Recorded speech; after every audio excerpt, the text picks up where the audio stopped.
Alors, on attendait une victoire, puis un match nul et malheureusement une défaite. Comment le groupe a-t-il réagi? Bonjour. Je pense que le groupe a bien réagi cette semaine. De toute façon, on n'a pas le choix. Je pense qu'on est sur une série moins bonne, mais je pense qu'il faut rester optimiste et retenir le bon. Et je pense que ça va venir par nous sourire. Justement, comment on vit un petit peu cette situation du côté du sporting où vous avez des contenus qui sont super intéressants, des occasions, et malheureusement, comptablement, bon, ça paye pas. Il y a une frustration peut-être qui s'installe aussi au sein du groupe. Oui, bien sûr, le groupe aujourd'hui est très frustré des résultats, mais je pense que c'est normal. On a un groupe de gagnants, on a envie de gagner. Les résultats aujourd'hui sont pas forcément bons, mais on bosse et je suis persuadé que ça va finir par nous sourire. Le secteur où sous la pêche ces derniers temps, c'est le secteur offensif parce que vous avez beaucoup d'occasions. Vous avez eu 15 tirs contre Caen, quand même, c'est énorme. Et seulement un seul cadré. Est-ce que ça veut dire que cette semaine, il y a eu un travail très particulier sur les phases offensives? Ouais, c'est sûr, on a bossé offensivement, pas que, mais je pense que dans le football, le plus dur, c'est de se créer des occasions. Nous, aujourd'hui, on se les crée. Il faut que ça rentre maintenant, il faut continuer et ça va finir par rentrer. Le danger, finalement, c'est de douter. On sait très bien qu'un footballeur, quand il n'a pas la réussite, il commence à se poser des questions sur son jeu, sur le jeu du groupe. Est-ce que vous n'allez pas encore là? Non, je pense pas que le groupe doute, parce que le groupe aujourd'hui a des qualités. On a de très bons joueurs, on a un staff qui bosse bien, donc il n'y a pas de quoi s'inquiéter. Julien le disait, on a une équipe qui se crée beaucoup d'occasions depuis le début de saison, qui a du mal à concrétiser. On a l'impression parfois qu'on en fait un petit peu trop, justement, sur certaines actions, qu'on veut être trop propre dans le jeu, chercher vraiment la passe juste au plus près des buts. Est-ce qu'il va parfois peut-être simplifier un petit peu tout ça en attaque?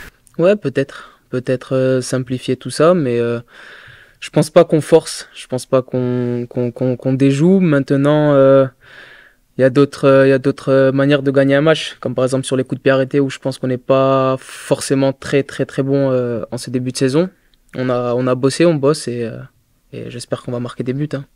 Dans votre style de jeu, on voit beaucoup utiliser les côtés, que ce soit vous ou Lisan, parce que des fois, il ne manque pas plus un point fixe sur lequel vous appuyez pour dédoubler. Ouais, on a Clément Rodriguez qui essaye de le faire. Euh, Maintenant avec Lisandre, c'est sûr qu'on a des qualités pour jouer sur les côtés. Maintenant on a que ce soit Vincent ou Madjot qui jouent en 10 avec un relais en plus. Il faut qu'on arrive à se trouver tous les 4, tous les 5. Psychologiquement, comment ça va dans le groupe, malgré cette série de matchs sans victoire, 6 désormais? Non, franchement ça va très très bien. Franchement ça va bien parce que le coach, je pense qu'il a trouvé les bons mots après le match direct à Caen. De toute façon, on n'a pas le choix. Je pense que si on baisse la tête, bah, c'est pas forcément la solution. Il faut relever la tête, faut jouer comme on sait jouer et ça va nous sourire. Laval, c'est une équipe qu'il faut jouer comment? Voilà, Laval, faut la jouer. Moi, en fait, j'en ai marre qu'on dise, qu'on parle des autres équipes, que ce soit Laval, que ce soit Caen, que ce soit toutes les semaines, on parle des autres équipes, des qualités des autres équipes. Je pense que maintenant, il faut parler de nous. On a des qualités. Il faut aller là-bas, jouer comme on sait jouer et il faut les battre, tout simplement.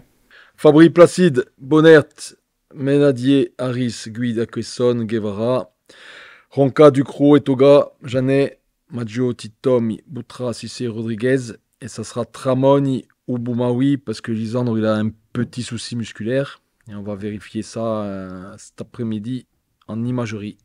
Et blessé Christophe Vincent. Je comprends que le club avec cette défaite à Caen, c'est difficile quand on domine tant un match de ne pas arriver à marquer, de concéder 2 buts sur quasiment les seules occasions de Caen. Ouais, c'est les matchs les plus frustrants pour les entraîneurs, c'est les matchs les plus frustrants pour les joueurs, c'est les matchs les plus frustrants pour les supporters. Voilà, maintenant, on est dans une période comme ça. Et ben, il faut faire un peu plus pour faire tourner du bon côté nos matchs, mais sur ce qu'on fait, on fait quand même beaucoup de choses cohérentes. En arrivant en salle de presse, vous nous aviez dit que vous avez beaucoup de travail en ce moment. Après le match à Caen, vous aviez dit que vous chercheriez quelques petites choses dans votre mode d'entraînement pendant la semaine. Concrètement, qu'est-ce que vous avez changé cette semaine pour essayer de régénérer un peu l'effectif? Non, on a travaillé sur le dynamisme, sur les prises d'initiative, voilà, sur le fait que les joueurs se retrouvent dans des situations devant le but où ils les répètent, mais en situation avec opposition, pas en analytique. Donc voilà, il faut libérer un peu les cerveaux. Donc on a fait beaucoup de jeux, des jeux réduits, des attaques rapides. On a fait beaucoup de choses. Voilà, et puis on a fait une bonne semaine, encore une fois. Après le match contre Caen, selon le confrère, je ne sais pas s'il a relaté vraiment vos dires, vous avez dit on va jouer plus sale.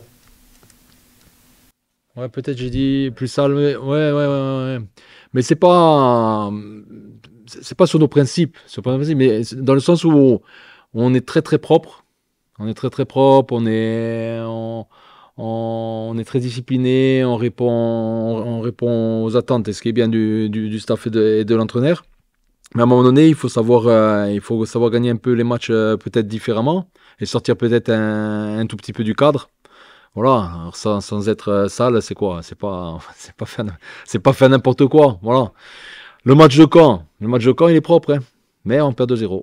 Donc, à un moment donné, il faut trouver des leviers pour faire un peu différemment. Même sur le fond, sur nos contenus et tous les indicateurs, parce qu'aujourd'hui, dans le foot, il y a des indicateurs quand même. C'est plus que des ressentis. Tous les indicateurs nous montrent qu'on est plutôt dans le vrai. Quand c'était un match propre, mais vous prenez deux buts, on a l'impression que vous manquez un petit peu d'agressivité en défense. On se trompe. Moi, non, je n'ai pas noté On défend très mal sur le deuxième, sur le coup de pied arrêté, on défend très très mal. Voilà, ça c'est pas de l'agressivité, c'est de l'attention, de la concentration. Et sur le premier but, non, c'est pas un défaut d'agressivité. Voilà, après Guevara, il peut être plus proche de Mendy, il peut la contrer, Johnny peut peut-être aussi faire l'arrêt. Voilà, il y a des si. Vous savez, un but, ça arrive toujours après 4-5 petites erreurs, ça arrive pas après une.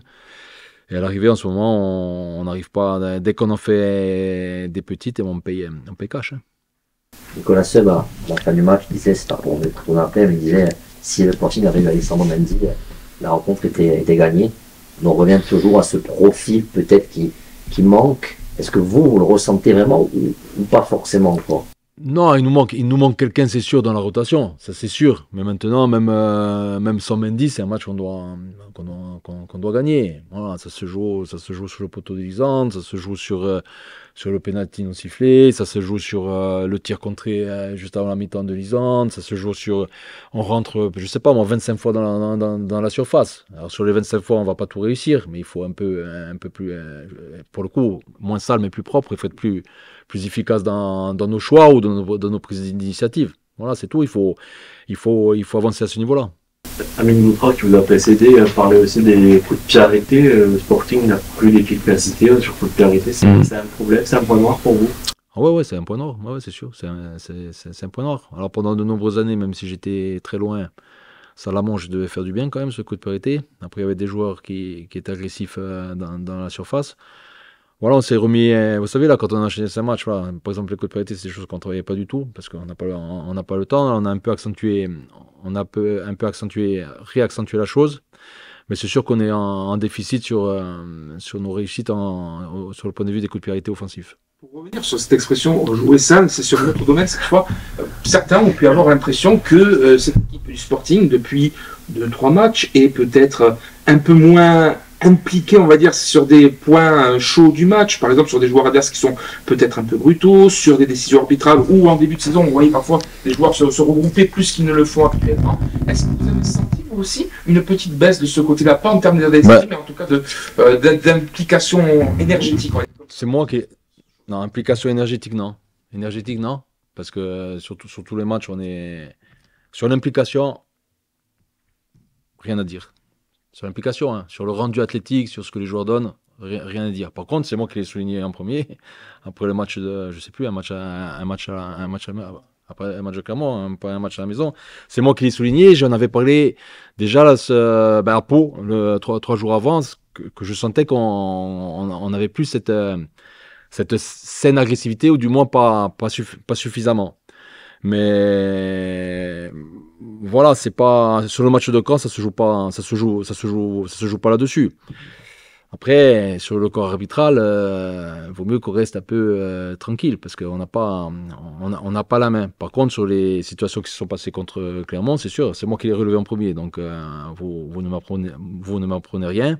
Mais je trouve qu'on a plutôt réagi à ce niveau-là. Coach, vous sortez de 2 semaines un petit peu marathon, là pour le coup, même si évidemment il n'y a pas encore de victoire et on est pressé d'être au prochain match pour peut-être mettre fin à cette mauvaise série. Malgré tout, est-ce que ça fait du bien quand même d'avoir une semaine complète pour préparer cette rencontre? Oui, bien sûr. Bien sûr, c'est un rythme idéal pour préparer les rencontres, que ce soit pour les entraîneurs ou pour les joueurs. C'est un match d'affilée, ça a piqué quand même. Hein. Ça a piqué dans la préparation, les joueurs dans l'investissement, dans ce qu'on leur demande. Dans les réponses, mentalement, il faut être solide, même si ça a tourné et ça a plutôt répondu. Mais on a été content déjà de pouvoir couper après Caen, même si le week-end a été fortement gâché par le résultat. Mais on a repris sur des bonnes bases et puis on a bien préparé ce match à Laval. Gemadjo, qui paraît le titulaire naturel au milieu de terrain, nous paraît dans la rotation, qui vous avez d'autre en l'absence de Christophe Vincent? Est-ce que le petit Chris Oulay peut venir? Est-ce que Mathéo Loubatière peut prétendre? Le petit Chris Oulay va repartir jouer un premier match de compétition avec la réserve ce week-end, mais peut-être pas d'entrée, parce qu'il peut jouer entre une demi-heure et 45 minutes, donc on va faire doucement, surtout que c'est sur un synthétique. Et sur le petit Loubatière, il n'est pas dans le groupe, donc non. Il n'y a pas de turnover là. On peut faire différemment avec d'autres joueurs. Pour revenir sur ce qu'on évoquait tout à l'heure, cette série de 6 matchs sans victoire aujourd'hui, le fond de jeu est là, donc le réalisme c'est vrai, mais quel discours on peut avoir auprès des joueurs pour justement les remobiliser, parce qu'à un moment donné, dans les têtes, ça doit peser aussi, même s'il y a du positif. C'est pas les remobiliser parce qu'ils sont mobilisés, c'est justement qu'ils ne perdent pas cette mobilisation. Ben, c'est des séries qui arrivent. Et quand on sort de ces séries, on en sort grandi, on arrive souvent à enchaîner. Donc j'en parlais un petit moment. Le danger dans ces moments-là, c'est d'en faire moins. Il ne faut surtout pas en faire moins, il faut toujours en faire un peu plus pour faire un match à un moment donné, pour le coup, propre, tactiquement, techniquement, pour que ça bascule. Voilà, parce que si on prend 2 buts contre Rodez et si on prend 2 buts à Caen, c'est qu'on ne fait pas tout bien. Et dans des périodes comme ça, il faut faire beaucoup de choses bien. Dans des périodes où ça sourit, des fois, tu fais à moitié bien, mais tu souris quand même. Voilà. Mais voilà, il faut maintenir le cap. Hein. Moi, le cap, je le maintiens depuis le début. Je vous raconte la même chose depuis le départ.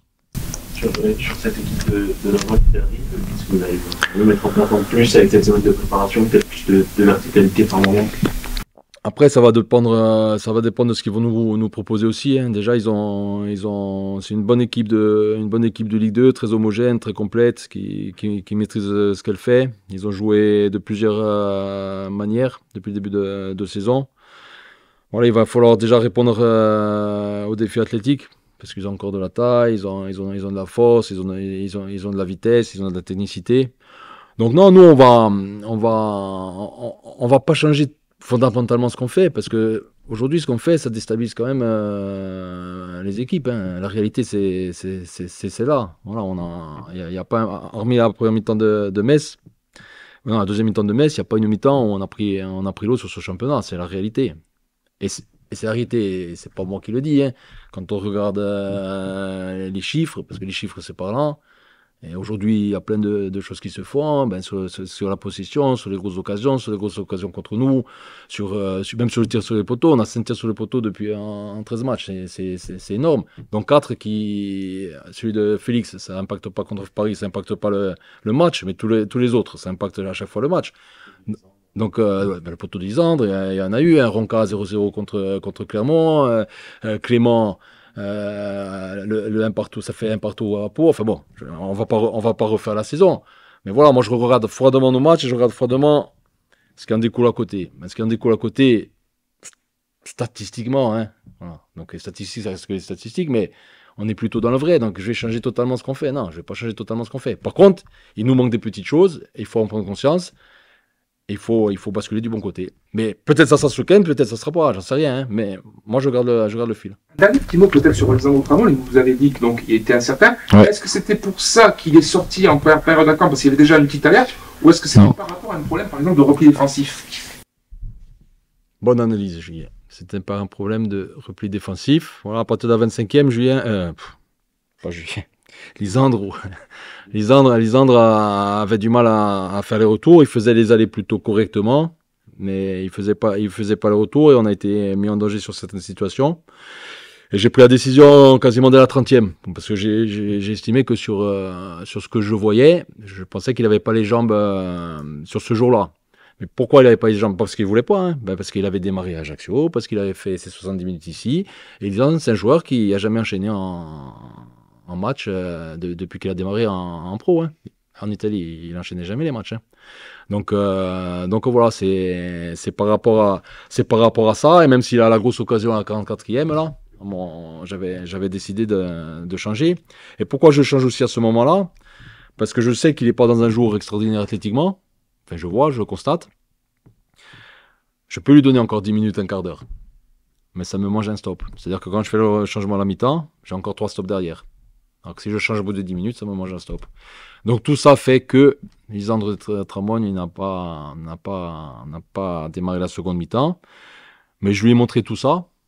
Et j'ai même montré tout ça au groupe. Parce que je sais que ça a beaucoup questionné même en interne, hein, même certains joueurs. Donc j'ai montré quelques images.